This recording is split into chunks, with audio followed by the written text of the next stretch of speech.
Hello అండి, నేను doctor Sriranjani, gynaecologist and fertility expert, practising in Sanath Nagar, Balaji health care.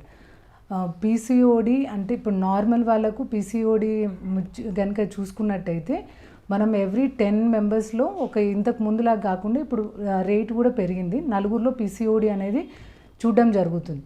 కొంతమందికి ఏమో అంటే డయాగ్నోసిసే తప్పు ఉంటుంది. బేసిక్గా వాళ్ళు ఎక్కడో స్కాన్ చేయించేసుకొని అండాశయాలలో ఈ నీటి బుడగల్లాగా ఉన్నాయని వచ్చేస్తారు. కానీ యాక్చువల్లీ క్రైటీరియా బట్టి చూసుకున్నట్టయితే పీసీఓడి అంటే ఈ మన అమెరికన్ సొసైటీ బట్టి చూసుకున్నట్టయితే అట్లీస్ట్ 2 క్యారెక్టర్స్ ఉండాలి. ఒకటి ఏంటంటే ఇర్రెగ్యులర్ సైకిల్స్, అంటే వాళ్ళకు సైకిల్ సరిగ్గా రావు. నెల ఇప్పుడు మామూలుగా అందరికీ 30 days 32 days లోపల వస్తే వీరికి వన్స్ ఇన్ 45 days లేదంటే 2 months 3 months, కొంతమందికి 6 months వరకు కూడా పీరియడ్స్ రాని వాళ్ళు ఉంటారు.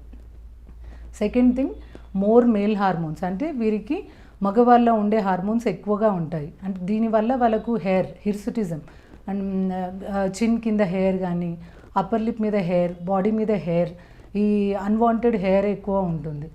థర్డ్ థింగ్, ఈ స్కాన్లో చూసుకున్నట్టయితే ఆ టిపికల్ అండాశయాలలో నీటి బుడగలు మోర్ దెన్ 10 to 12 eggs, అంటే ఈ నీటి బుడగలు స్కాన్లో మనం డయాగ్నోస్ చేయడం జరుగుతుంది. సో అట్లీస్ట్ ఈ 3 క్రైటీరియాలలో 2 ఉన్నట్టయితేనే వీళ్ళను పీసీఓఎస్ లేదా పీసీఓడి కింద కన్సిడర్ చేస్తాము. నార్మల్గా ఇప్పుడు నెల ఇప్పుడు ఒక అమ్మాయిని చూసుకున్నట్టయితే ఎవ్రీ 14th day వీళ్ళకు ఓవ్యులేషన్, అంటే ఎగ్ అనేది రిలీజ్ అవుతుంది. గుడ్డు ఓవ్యులేషన్ తర్వాత వాళ్ళకు ఆఫ్టర్ 14 days ఏదర్ నెలసరి పీరియడ్ లాగా వస్తుంది. ఒకవేళ ప్రెగ్నెన్సీ కనుక నిలిచిపోయినట్టయితే ఆఫ్టర్ 14 days వాళ్ళు ప్రెగ్నెన్సీ టెస్ట్ చేసుకుంటే ప్రెగ్నెన్సీ కన్ఫర్మ్ అవుతుంది. ఇప్పుడు పీసీఓడి వాళ్ళల్లో చూసినట్టయితే వీళ్ళకు నెలసరి రాదు కాబట్టి నెల ఎగ్ రిలీజ్ అవ్వడము, ఓవ్యులేషన్ అలాంటిది ఉండదు. ఏవైతే ఈ ఎగ్స్ ఉంటాయో నెల రిలీజ్ అయింది అట్లే స్ట్రక్ అయ్యి మనకు ఎవ్రీ మంత్ స్ట్రక్ అయిన ఎగ్ నుండి ఆ స్కాన్లో మనకు నీటి బుడగల మాదిరిగా కనిపిస్తుంది. అండ్ ఏవైతే ఈ ఎగ్స్ మనకు పీసీఓఎస్ లాగా ఇట్లా స్ట్రక్ ఉన్న ఎగ్స్ నుండి మేల్ హార్మోన్స్, అంటే ఈ మగవాళ్ళ హార్మోన్స్ రిలీజ్ అయ్యి ఈ అన్వాంటెడ్ హెయిర్, సెంట్రల్ ఒబేసిటీ, అంటే వీరికి చూసుకున్నట్టయితే ఆ టిపికల్ మనకు ఆ కడుపు భాగంలో ఫ్యాట్ ఎక్కువ ఉండడము, అంటే మెడ చుట్టూ నల్లగా ఉండడము, మెడ కింద ఫ్యాట్ ఎక్కువగా ఉండడము, అంటే central obesity, upper body obesity, central obesity ఎక్కువగా ఉంటుంది. సో ఫస్ట్ డయాగ్నోసిస్ అనేది కరెక్ట్గా అయితే, అంటే ప్రాబ్లమ్ని బట్టి వాళ్ళకు ఏ ట్రీట్మెంట్ బెటర్ అనేది చెప్తాం.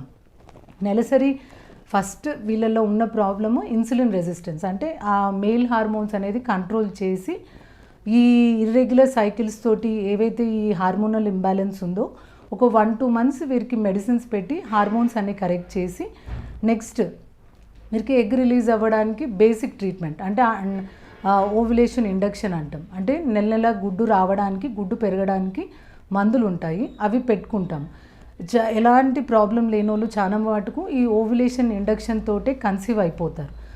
అలా అవ్వకుండా ఓవ్యులేషన్ ఇండక్షన్ తోటి కన్సీవ్ వాళ్ళకు లేదా అప్పటికి గుడ్డు సరిగ్గా రాకపోతే నెక్స్ట్ మనం గుడ్డు పెరగడానికి టాబ్లెట్స్తో పాటు హార్మోనల్ ఇంజెక్షన్స్ ఇవ్వడం జరుగుతుంది. అలా కూడా గుడ్డు రిలీజ్ అవ్వని వాళ్ళకు నెక్స్ట్ మనం ఇంజెక్షన్స్తో పాటు అదే మగవాళ్ళ వీర్యకణాలు కూడా కొద్దిగా తక్కువ ఉన్న వాళ్ళకి అయితేనే ఈ గుడ్డు సరిగ్గా వచ్చినాక మనం ఒక సైజ్, మనకు రావాల్సిన ప్రాపర్ సైజ్ ఆ 17-18 mm వచ్చినాక గుడ్డు ట్రిగ్గర్ అంటే ఓవ్యులేషన్ అవ్వడానికి ఇంజెక్షన్ ఇచ్చి దాని తర్వాత ఇద్దరు భార్యాభర్తల్ని కలవమనడము.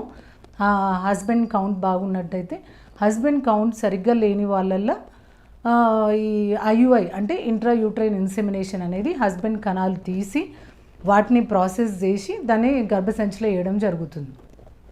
చాలాసార్లు ఈ నార్మల్ ఐయుఐ తోటి ఒక 2-3 cyclesలో కన్సీవ్ అవ్వకపోతే నెక్స్ట్ అంటే ఓన్లీ ఆ ఒక్క ప్రాబ్లంతోటే కన్సీవ్ అవ్వట్లేదా, ఇంకేమైనా ప్రాబ్లమ్స్ ఉన్నాయా అన్నది ఒకసారి డయాగ్నోస్టిక్ ల్యాబ్ చేసుకొని అప్పటికి కన్సీవ్ అవ్వని వాళ్ళల్లో ఐవీఎఫ్ ఆప్షన్ చూసుకుంటాం.